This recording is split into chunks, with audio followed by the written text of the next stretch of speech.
the marginal cost of energy going to zero? Because I have no idea what you're talking about. That is fascinating. Can I give you the 30 seconds? Sure. Okay. Yes. Okay. So if you look inside of the two most progressive states, the three most progressive states, New York, California, and Massachusetts, a lot of left-leaning folks, a lot of people who believe in climate science and climate change, the energy costs in those three states are the worst they are in the entire country. And energy is compounding at 3 to 4% per annum. So every decade to 15 years, energy costs in these states double. In some cases and in some months, our energy costs are increasing by 11% a month.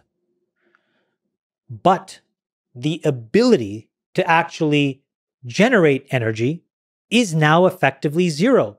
The cost per kilowatt hour to put a solar panel on your roof and a battery wall inside your garage, it's the cheapest it's ever been. These things are the most efficient they've ever been. And so to acquire energy from the sun and store it for your use later on literally is a zero cost proposition. So how do you explain the gap between the cost going up? Great question. So this is the other side of regulatory capture, right? You know, we all fight to build monopolies. Well, there are monopolies hiding in plain sight. The utilities are a perfect example. There are 100 million homes in America. There are about 1,700 utilities in America. So they have captive markets. But in return for that captive market, the law says you need to invest a certain amount per year in upgrading that power line, in changing out that turbine, in making sure you transition from coal to wind or whatever. Just as an example, upgrading power lines in the United States over the next decade is a $2 trillion proposition. These 1,700 organizations have to spend, I think it's $250 billion a year just to change the power lines. That is why, even though it costs nothing to make energy, you are paying double every 7 or 8 years. It's CapEx and OpEx of a very brittle old infrastructure. It's like you trying to build an app and being forced to build your own data center. And you say, but wait, I just want to write to AWS. I just want to use GCP. I just want to move on. All that complexity is solved for me. And some law says, no, you can't. You got to use it. So that's what consumers are dealing with, but it's also what industrial and manufacturing organizations, it's what we all deal with. So how do we get rid ourselves of this old infrastructure that we're paying for? So the thing that's happening today, which I think is, this is why I think it's the most important trend right now in the world, is that 100 million homeowners are each going to become their own little power plant and compete with these 1,700 utilities. And that is in the United States or globally? No, just deal with the United States for a second, because I think it's easier to see here. 100 million homes, solar panel on the roof. And by the way, just to make it clear, the sun doesn't need to shine, right? These panels now work where you have these UV bands that can actually extrapolate beyond the visible spectrum. So they're usable in all weather conditions. And a simple system can support you collecting enough power to not just run your functional day-to-day life, but then to contribute what's left over back into the grid for Google's data center or Facebook's data center, where you get a small check. The cost is going to zero. How obvious is this to people? You're making Not it sound... obvious. Okay. So, because this is a pretty profound prediction. If the cost is indeed go to zero, the cost of compute going to zero, I can... So the cost of compute going to zero is can kind of understand, but the energy seems like a radical prediction of yours. Well, it's just naturally what's happening, right? Now let me give you just a different way of explaining this. If you look at any system, there's a really important thing that happens. It's what Clay Christensen calls crossing the chasm. If you explained it numerically, here's how I would explain it to you, Lex. If you introduce a disruptive product, typically what happens is the first 3 to 5% of people are these zealous believers. Mm-hmm. And they ignore all the logical reasons why this product doesn't make any sense, because they believe in the proposition of the future and they buy it. The problem is at 5%. If you want a product to get to mass market, you have one of two choices, which is you either bring the cost down low enough, or the feature set becomes so compelling that even at a high price point. An example of the latter is the iPhone. The iPhone today, the 14 iPhone, costs more than the original iPhone. It's probably doubled in price over the last 14 or 15 years, but we view it as an essential element of what we need in our daily lives. it turns out that battery EVs and solar panels are an example of the former.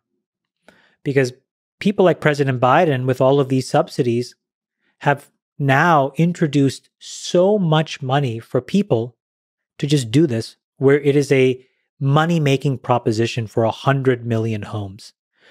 And what you're seeing as a result are all of these companies who want to get in front of that trend. Why? Because they want to own the relationship with 100 million homeowners. They want to manage the power infrastructure. Amazon, Home Depot, Lowe's, you can just name the company. So if you do that and you control that relationship, they're going to show you, for example, Amazon will probably say, if you're a member of Prime, we'll stick the panels on your house for free. We'll do all the work for you for free. And it's just a feature of being a member of Prime. And we'll manage all that energy for you. It makes so much sense. And it is mathematically accretive for Amazon to do that. It's not accretive for the existing energy industry because they get blown up. It's extremely accretive for peace and prosperity. If you think the number of wars we fight over natural resources, take them all off the table if we don't need energy from abroad. There's no reason to fight. You'd have to find a reason to fight. There'd be a moral reason to fight. But the last number of wars that we fought were not as much rooted in morality as they were rooted in. Yeah, it feels like they were very much rooted in conflict over resources, energy specifically. Why do you think there's so few Elons? It's an extremely lonely set of trade-offs. Because to your point, if you get tested, so if you think about it again probabilistically, there's 8 billion people in the world, maybe 50 of them get put in a position where they are building something of such colossal importance that they even have this choice. And then of that 50, maybe 10 of them are put in a moment where they actually have to make a trade-off.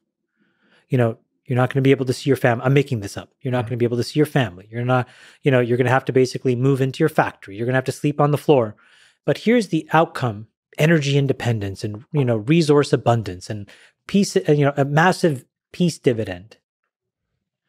And then he says to himself, I don't know that he did because I've never had this conversation. Yeah, you know what? That's worth it. And then you look at your kids and you're like, I'm making this decision. I don't know how to explain that to you.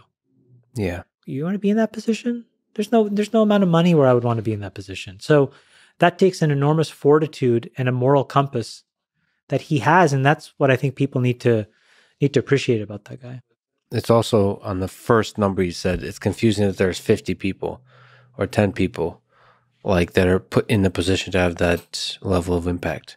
It's unclear that has to be that way. It seems like there could be much more. There's definitely people with the potential.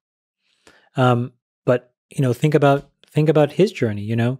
His mom had to leave a very complicated environment, moved to Canada, moved to Toronto, a small apartment, just north of Bay and Bloor, if you've ever been to Toronto. I remember talking to her about this apartment. It's so crazy because I used to live around the corner from that place and raise these 3 kids and just have to. So how many people are going to start with those boundary conditions, and really grind it out? It's just very few people in the end that will have the resiliency to stick it through, where you don't give in to the self-doubt. And so it's just a really hard set of boundary conditions where you can have 50 or 100 of these people. That's why they need to be really appreciated. Yeah. Well, that's true for all humans that follow the thread of their passion and do something beautiful in this world. That could be on a small scale or a big scale. Appreciation is that's a gift you give to the other person, but also a gift to yourself. That somehow it becomes this contagious thing. I went to this. You are so right. You just my brain just lit up because yesterday I went to an investor day of my friend of mine, this guy, Brad Gerstner. And, on the one very reductive world, Brad and I are theoretically competitors, but we're not. He makes his own set of decisions. I make my own set of decisions. We're both trying to do our own view of what is good work in the world. But he's been profoundly successful. And it was really the first moment of my adult life where I could sit in a moment like that and really be appreciative of his success and not feel less than. And so, you know, a little selfishly for me, but mostly for him as well, I was so proud to be in the room. That's my friend. That guy plays poker with me every Thursday. He is crushing it. It's awesome.